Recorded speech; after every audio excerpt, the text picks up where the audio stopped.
Gyvenime apie 365 dienas, 111 diena, neįsivelk į diskusijas, kad būtum teisus.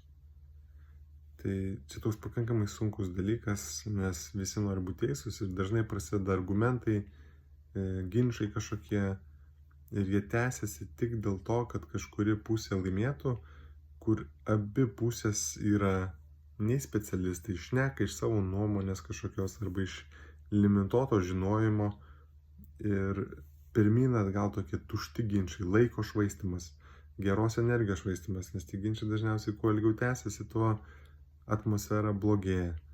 Ir tai tiesiog didžiausias laiko švaistymas, ypač tada net, kai faktai kažkokie net nepadeda.